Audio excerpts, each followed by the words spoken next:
The VK3002DB tank by Daimler-Benz is not a typical medium tank for the German branch. This machine was an alternative to the Panther, both in reality and in the game, which is not surprising because both machines were developed at the same time. But if the Panther is a classic German tank, the VK3002DB was built with a clear resemblance to the Soviet T-34 tank with all its particular features. Please note that, going through the VKDB research, you can unlock the Panther and the Tiger, killing two birds with one stone. You won't have to level the German heavy tank branch separately. The hull armor is fairly similar to the Panther, 80mm in the front, 45mm to the side, and 40mm in the rear. Although the armor of the VK3002DB is better than that of the T-43 or T-20, it still rarely protects you from the shells of your same-tier enemies. But if you turn the hull at an angle, putting it to a diamond shape, the chance of getting a ricochet increases. The sides of the tank are poorly armored and can be pierced by even low-tier opponents. It's worth noting that the frontal armor of the tank has a weak point, the driver's hatch. If possible, hide it from enemy fire. The worst setback of the VKDB is the small arc of elevation, which makes firing down from a hill a bit difficult.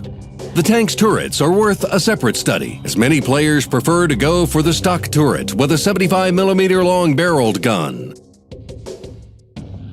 The stock turret has 80mm of front armor. The sides and rear have a thickness of 45mm. This turret gives next to no protection against enemy fire, has a shorter view range, 350 meters, and it stores less ammunition, 36. But it also has a number of advantages: high-speed rotation and a lot less weight, 4,700 kilograms compared to 10,800 kilograms for the top turret. With a stock turret and a 75mm KWK-42L70. The tank weighs nearly 36 tons, which provides a significant increase in power-to-weight ratio. Thanks to this, the tank can run around opponents and get to key objectives before the other players do. The top turret also has its advantages. It's heavier and has much better armoring. The turret front is 120mm thick and has a Smaltum-type mantlet that withstands enemy shots from tanks up to Tier 7 and even higher ones if you're lucky. The view range of 370 meters lets you detect the enemy at long range, which combined with the crew's view-enhancing perks and coated optics allows you to see better than Tier 8 tanks. You can mount a powerful 88mm gun KWK-36L56 to the best turret, which has an average damage of 220 points per shot and a great rate of fire. With the installation of the top turret, the tank gets an increase to its maximum stored ammunition, up to 60 88mm shells. The stock engine of the VKDB is installed in nearly half of German tanks and is nothing special, but the top-end engine deserves special attention. The 750 horsepower DB603A2 diesel by Daimler-Benz is a VKDB exclusive, which costs a ton of experience points. This is exactly why many players don't want to research it, but its extra 100 horsepower is not redundant. With this engine, your tank gains greater maneuverability and will accelerate faster, so you can get to your objectives quickly. One more important thing, it's a diesel engine, so the chance of catching fire is only 15%, although you will not be able to use gasoline consumables. But that's not all. If you open the full German tank research tree, which is available on our website, you will see the Indien Panzer, after the VK3002DB, which was also developed by Daimler-Benz. Maybe these tanks will share some modules. The VKDB owner has a choice of two cannons, each of them having their own advantages. The first is the KWK-42L70. Its main advantage is good armor penetration, 150mm compared to 132mm penetration for the 88mm gun. This gun also has slightly better accuracy and a higher rate of fire.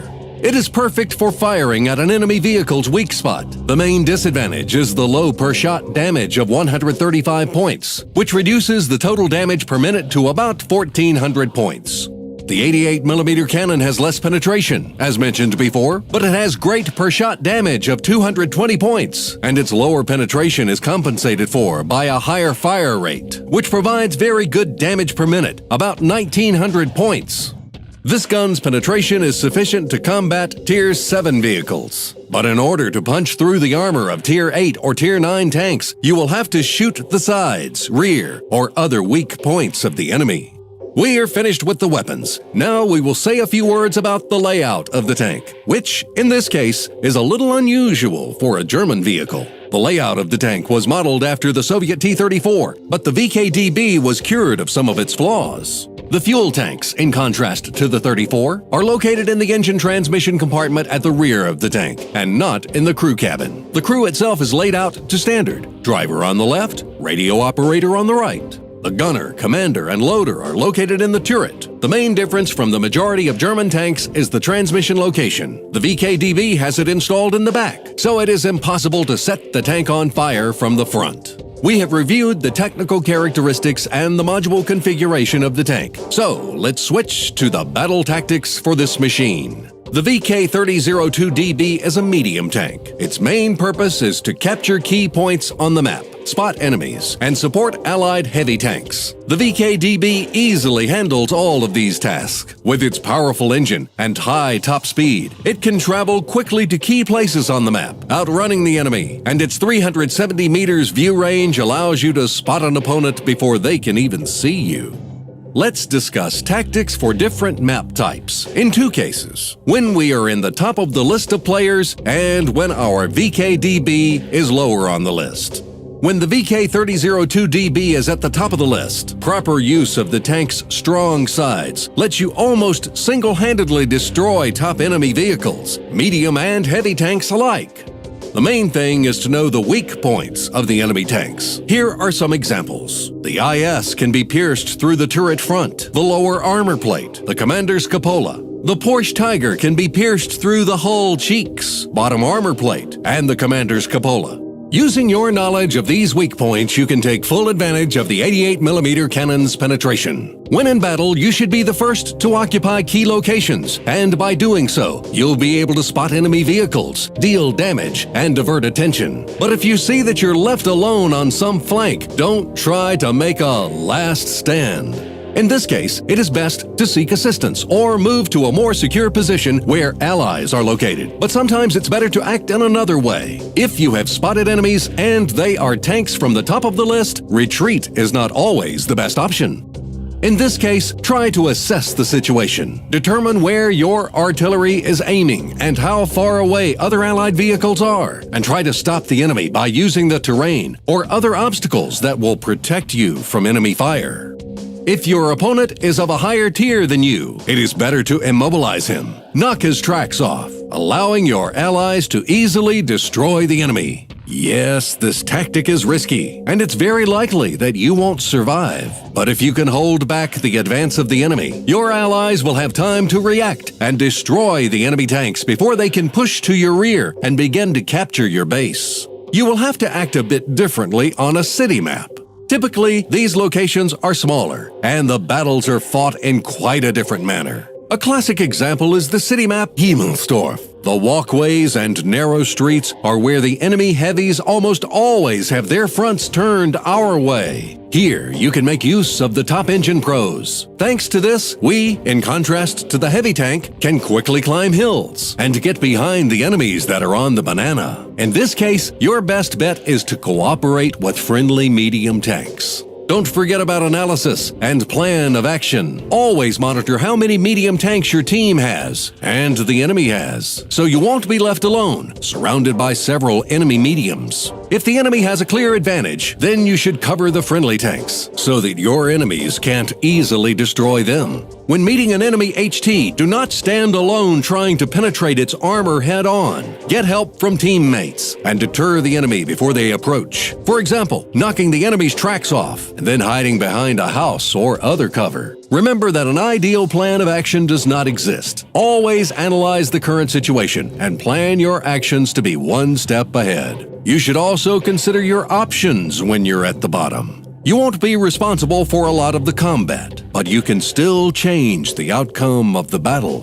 Don't forget that it's not always necessary to cause direct damage to the enemy. Knocking off their tracks, flanking the enemy, taking a hit for a higher tier ally if you see that it will kill him, all contribute to the battle. These things will help you and your team win. Remember that you shouldn't push forward without support. If you happen to have a face-to-face encounter with a Type 59, for example, don't forget that it also has weak spots, such as the commander's cupola. Almost every tank you will encounter can be penetrated through the sides. If you can't manage it yourself, wait for others, or try to pull the enemy tank within range of your artillery. Remember your task in battle. Cooperate with the team. Analyze the situation. The right decisions will lead you to victory. This leaves us with a few more questions that relate to the perks of the crew and additional equipment. Extra equipment for the VK3002DB is standard for the German medium tanks. The gun rammer reduces the gun's reload time. Coated optics will give you a good view range, and ventilation slightly improves all skills of the tank's crew. This combination is the best, but the ventilation can also be replaced with enhanced gun-laying drive for faster aiming. As for the crew's skills, repair is mandatory. Since we play a medium tank, we often find ourselves in the middle of battle, and sometimes a knocked-off track can cost us our life. The second perk for the commander should be Sixth Sense and Situational Awareness for the radio operator. The first will alert you when you have been spotted. The second one increases the view range by 3%. Further leveling opportunities let us pick a second commander skill. Recon, which gives a plus 2% for the view range, will also be helpful. The driver skills are also useful. They improve dynamics a bit, but are not critical, since the tank is already very fast and maneuverable. The VK3002DB is a classic medium tank with good maneuverability and a good weapon. This tank's tactics and behavior in battle are very much like the Soviet T-43, which is similar to the VK-DB in looks and characteristics. The VK-DB is often referred to as an outsider because of the low armor penetration of its weapons, but if the pros of this vehicle are properly used, the cons of the tank are evened out, and the VK3002DB will feel quite good in any tier fights. To have complete confidence in yourself, we recommend you carry a small amount of premium ammunition. Sometimes it can save your life. That's all. Play intelligently, analyze your own and others' mistakes, and you will succeed.